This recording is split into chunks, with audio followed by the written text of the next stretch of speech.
right? We have seen how would you expose your Pega application as a service REST. So for that, the core is going to be your service activity where you put in your logic. Okay? So the scenario we have taken is about retrieval of a customer record. Okay? You receive a customer ID and then you return a customer record. So that's the scenario we took. So you can implement any kind of business logic. It could be a data manipulation, or it could be, any kind of functionality could be part of your activity. Okay? And we call that a service activity because that's the whole core of the service. Then we created a service package, which is like a prerequisite to create a service. Right? So your package, when I say it's a prerequisite, you decide what is the authentication that you're looking at, right? And what is the access group that you're allowing. So all that is part of your service package. Okay. Once my package is created, we have initiated a service REST rule where you defined a scope, as in which class your activity is available. You have defined the scope. And then according to the method, according to the purpose of your service, is it you're retrieving a record? Is it you're retrieving a data? You're updating the data? You're inserting the data? So accordingly, you can choose from get, put, post, and delete. Okay. As we have chosen a retrieval, we use the get method. In the get, we have two things, the request and the response. So this is something which we have to be careful about. Okay. So what are your request parameters and what are your response parameters? Onto which property are you mapping it? Okay. So the first thing is request parameters is where you define the request that you get from the other application. Okay. So that is being mapped to what property on your clipboard. Okay. So map to would be available. Which property on the clipboard are you mapping it? Then your service activity is executed and all that, all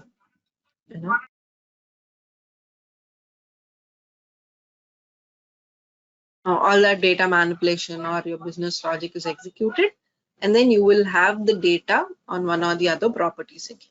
So make sure that is rightly pointed back on the map from.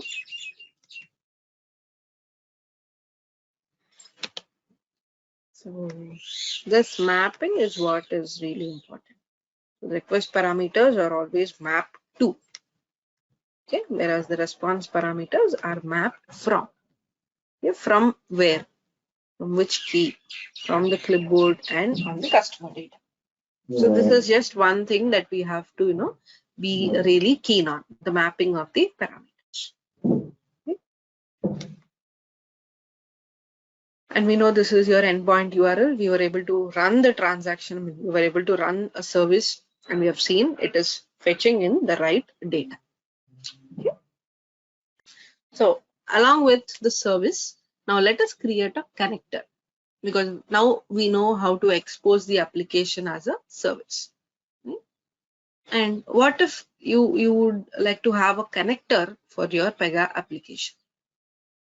Okay, so both are never done on the same environment. I don't need both the service and the connector on the same environment, never. Okay. But as we are doing it on a local host, so let us create a connector to utilize this particular service. Ideally, they have to be on two different applications. Okay, either you can expose your Pega application as a service or a connector, depending upon the context. Now, let us create a connector in order to utilize this particular service. This is going to be my endpoint URL. Okay. Now, for creation of a connector, we have a wizard. Okay. Now, for the service, I don't have a wizard. It's just the rule is created directly. But whereas for the connector, there's a wizard. So there are a lot of rules that are created in the backend. Some new classes are created. Okay. So the system has provided a wizard for us. Let's see. Configure, then integration, and then connectors. Right? So I have an option to create different connectors from the wizard. Let me choose the rest. Yeah, you mentioned the service and the connector should be on different machines, right? Right. Yeah. Yes. Okay. I mean, when you're talking about the same when functionality, both can never be on one single server or on one single system, right? They have to be on two different applications. Okay. But if you are dealing with multiple external applications or external data sources, I mean, if they are different, then for few I can have services and for few I can have connectors. I mean, provided both are not same. I mean, both are not pointing to one functionality. Okay. Right. So you have 4 steps involved in creating a connector. So let me name the connector, because as we are retrieving the customer data, so let me name it get cust. Okay, and mention your endpoint URL. Okay, and then I have some query string parameters. If you remember, we have added a query string parameter here for the request, which is customer identifier, right? So this is what I should give when I run or when I would like to use this service. In fact, it could be the same, or you can give another also. But for now, I would just let it be. I'll add it in the next step. And this is how my URL is broke down into my package, then the version, retrieve customer. So in fact, if you want, I mean, maybe I can have the customer ID directly here itself. So this could be my one of the parameters that I would like to pass. Okay. So this could also be one of the scenario where directly through the URL only I can pass the data. But in most of the scenarios, we wouldn't do it, considering the security and the privacy of data. We wouldn't add it directly on the URL. This will rarely happen. So remove this. Where's my endpoint URL?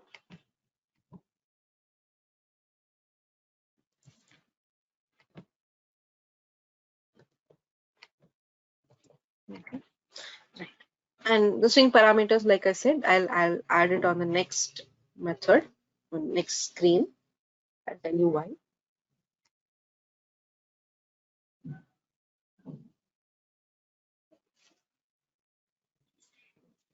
Okay.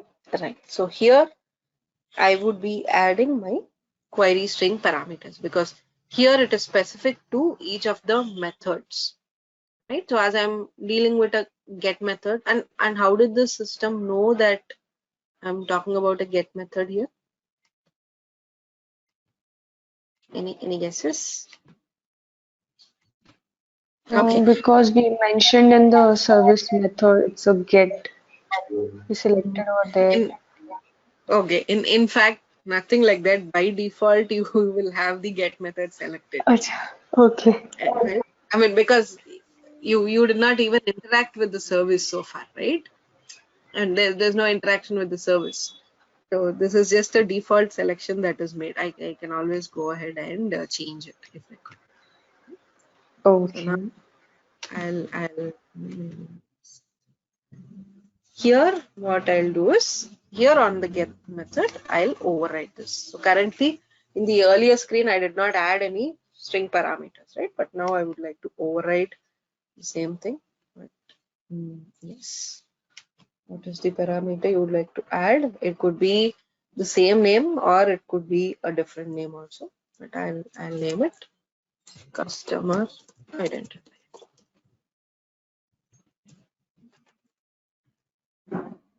Okay, I'm just giving in Same thing, just to make it a little more easier.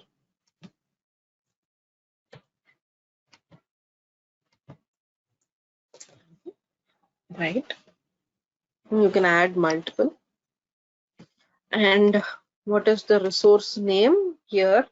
This is the name with which your your connector is going to be created. So let me just name it.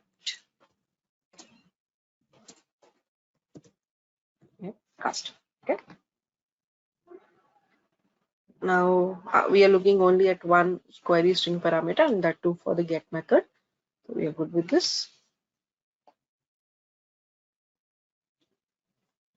Now, the step 3 is an entire data model is created for the connector. So your request parameters, your response parameters, your request data transform, or response data transform, the classes, all of those would be created.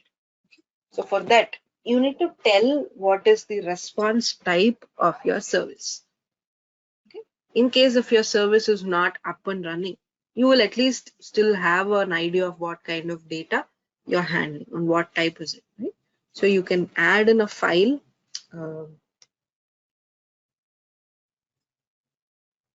You can add a file. You can choose the method. What is the you can directly choose this, and this would give a prototype of what kind of data model are we looking at.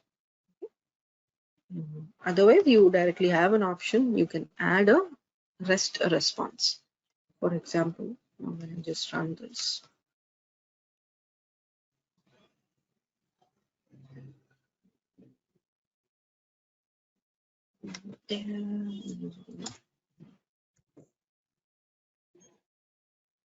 So if you observe, this is your response, right, of your service. So in fact, you can just take this.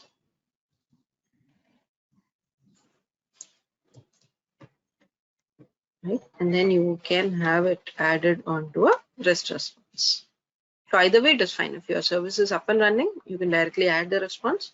If not, you can add it as a file. It could be a JSON or any text file. You can add it, and then you can have it. You can in fact run it from here itself.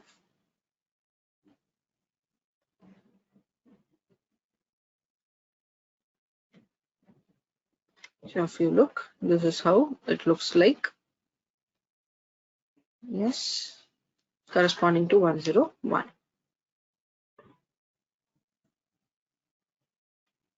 So I'm just submitting this data, and yes, now the connector has a sample of what kind of data it is going to use. Okay, so let us see. Let us go ahead, and now all those parameters that we have seen, like your date of birth, email, phone number, first name, last name, customer ID. So all of that will be created as part of the connector also. Okay. Let us see. Next. It was, we already created a data type customer, and there also it was. The same will get created again for connector as well. Correct. But it would be created on a separate class. They will be created on int related classes.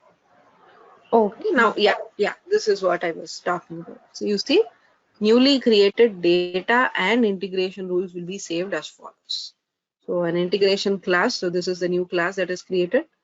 XYZFW int get cust. So this is the name of your connector, get customer.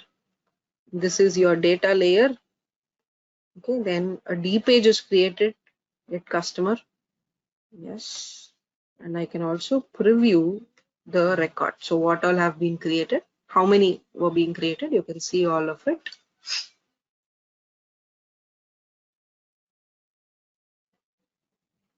And so you see 7 classes were created, around 37 properties were created, 1 connect REST, 1 XML, 1 data page, 2 data transforms. So in all, you have got 49 records being generated. let us create it. We'll see the status.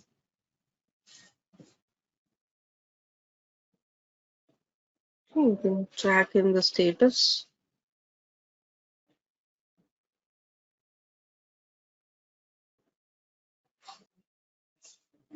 Right, so you see 49 records were created, and this is the data. I mean, as part of a connector creation, it's always good that we check the working of it first before just closing the wizard. Because if something had gone wrong or probably somewhere something is missing, it's easy that we can undo this. So rather than going back and creating or deleting each one of it individually, it's better we can undo the generation directly. But let's cross check what all have been created is, let's see. So far we were only worried about the work and the data layer, but now